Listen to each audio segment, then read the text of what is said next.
Hey, it's Benji Cole, son of Al Cole from CBS Radio and host of the syndicated talk show, People of Distinction.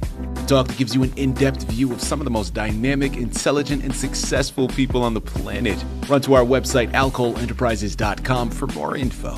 Email me through benji@alcoleenterprises.com if you'd like to get involved with what we have going. And as always, please continue to like and follow our broadcasts. People of Distinction is internationally syndicated solely due to the love and support that you all continue to give. We're available across all major distributors, and as long as you keep following, we're going to continue to put out the content. Now sit back and strap in, because on the line with us today, we have the impressive Yvonne D. Baku. And we're going to be discussing her incredible book, The Miracle of Eve, Saved by Grace.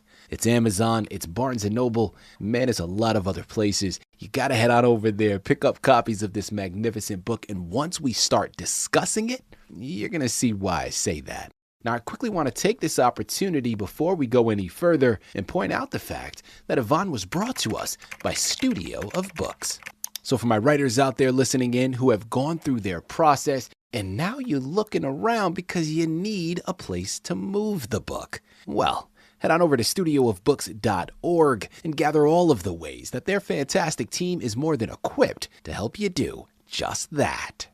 And listen, it is an absolute pleasure to have Yvonne here on the line. Man, listen, people, there are books that are written by authors, and then there are books that are written by survivors. The Miracle of Eve, it didn't start on a laptop. It started in a hospital room, in the quiet moments between diagnosis and deliverance.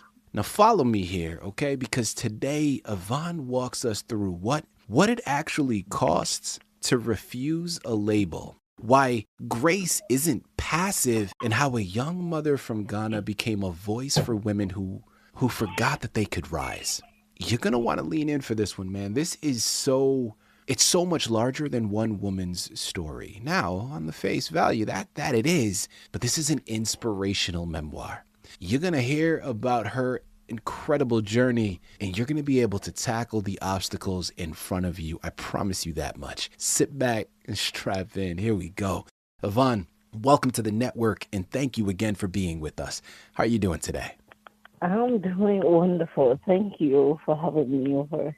Of course. It's a pleasure to be with you. Yeah, it's just amazing. Yvonne, listen, thank you for the kind words. Listen, I'm going to throw the praise right back to you, okay?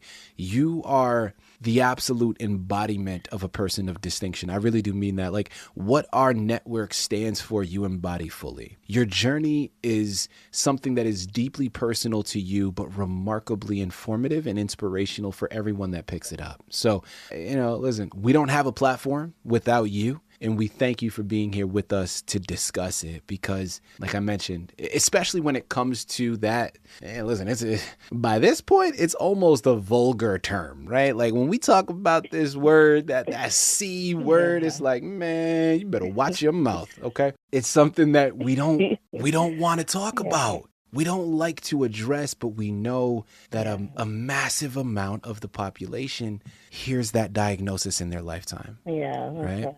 So thank you for being brave enough to share your story here with us. Let's jump right in. Tell us more, first and foremost, about your book, The Miracle of Eve. All right. Thank you for the opportunity given me. First of all, I'm grateful to God to have survived. And it's not something that is easy to discuss, but I owe it all to God for giving me the life that I have. The book in itself is a transformation of what He has done in my life. Because such a diagnosis is definitely horrifying to hear, and for me to kind of like wrap my mind around what was actually going on with me, because I had no idea that all this while walking around I was sick, and I had no idea. So when I got the news, I was like, wow. My world has just changed. Something tremendous was happening to me, and I had no idea what was happening. But definitely, this is a journey that I believe, from a survivor's point, it takes a special person to be able to take it all in from the beginning. I believe everyone is is given an opportunity to endure. And I believe that anything that comes our way, God knows that there is nothing that is greater that we cannot bear. So when something happens to us, that is how I package it.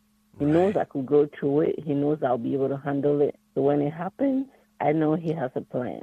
And this book came about when I was actually going through all this news, what it's going to take for me to get my healing, and how I'm actually going to, the life that I'm going to live after the healing. So everything just came to me like I'm in the movie.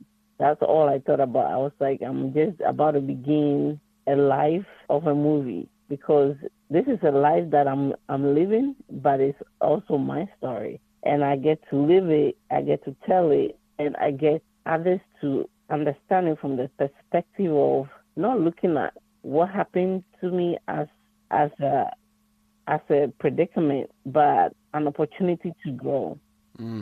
Yvonne, I love that approach. And listen, you're preaching to the choir here. I'm one that has always believed in the power of perception, right?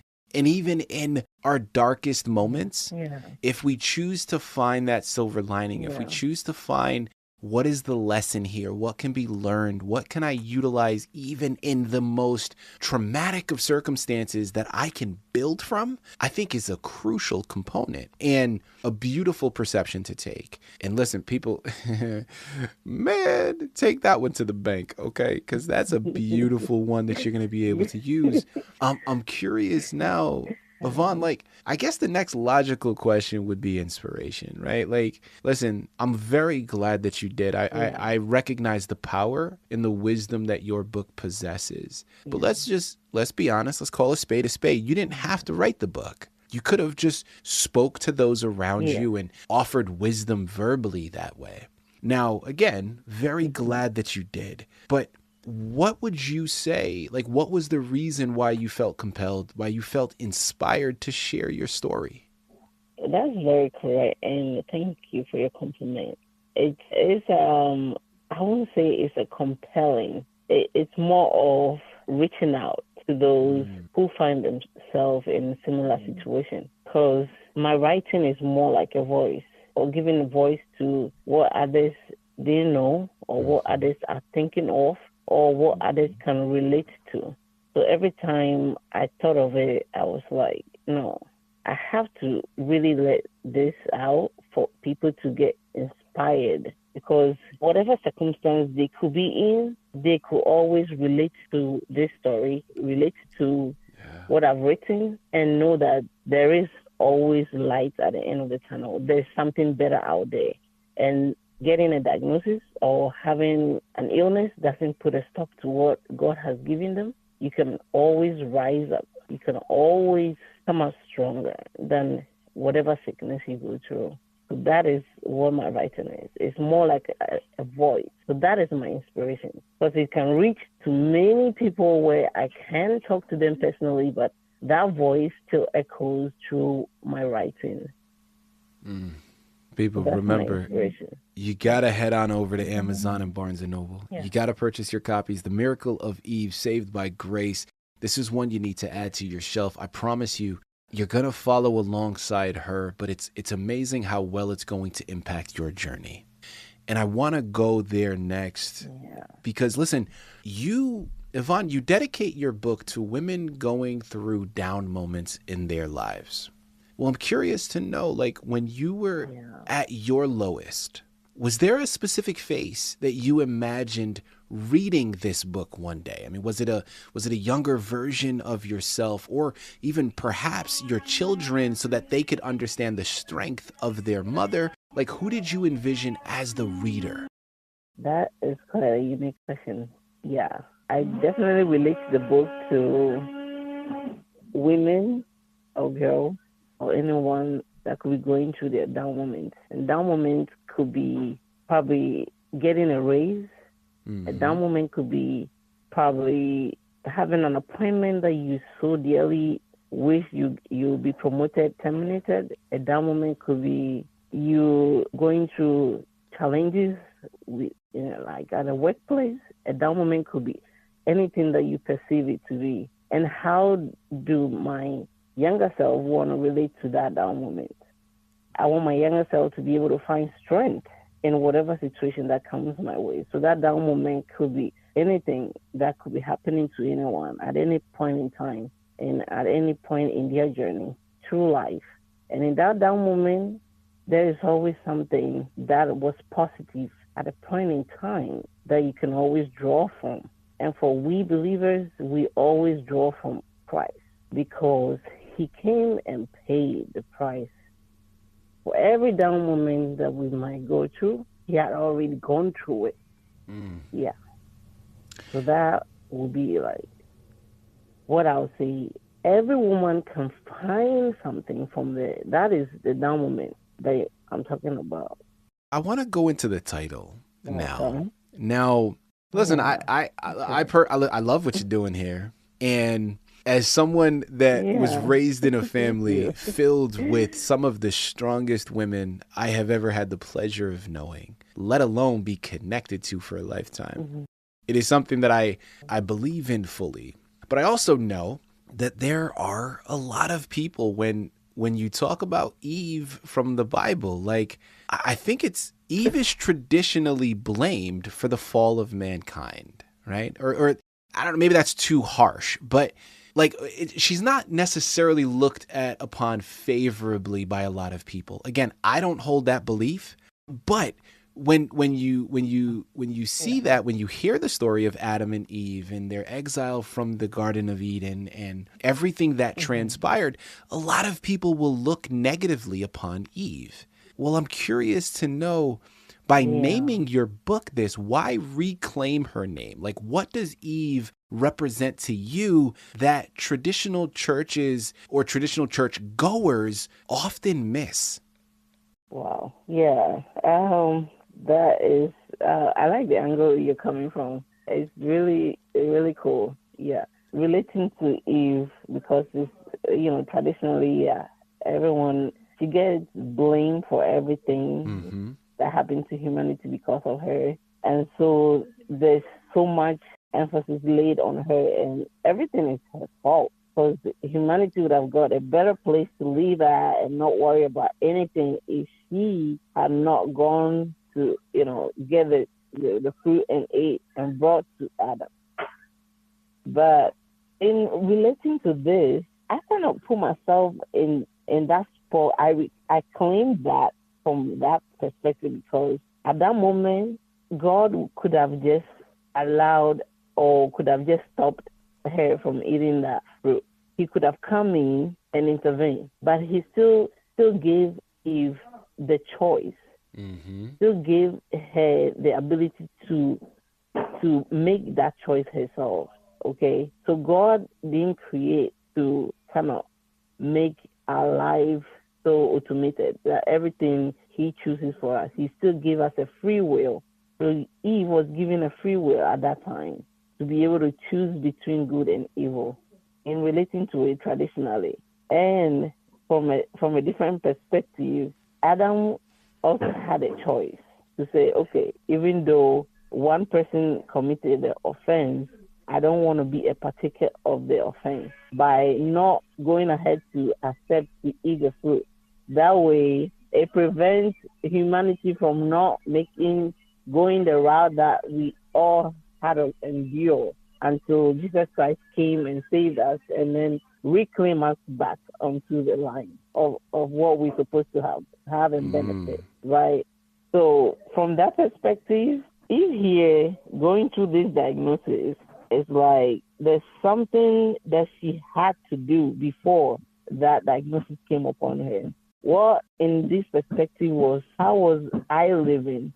What did I do that created the entrance for this disease to even come upon me in the first place? What was my role in it? What did I also do to kind of make it happen? Sometimes it might be genetical predisposition. It could be something that I don't have control over because probably the family line, there are people that have genes that are predisposed to this kind of diseases. So at a point in time along the way, eventually you get you might end up with a diagnosis, right? So Mm-hmm. I don't put the blame solely on Eve for everything that happened to humanity. I don't put the blame solely on me for everything that probably happened to me. Yeah. But I did contribute to some of the things, and I did not contribute to some of the things. Genes Right. play a role in it as well. So when it comes to this, how will I still be able to accept whatever that has happened? That okay, it had already happened, but after what had happened, there is still grace that is provided. Grace is made available to be able to correct the wrongs that were done.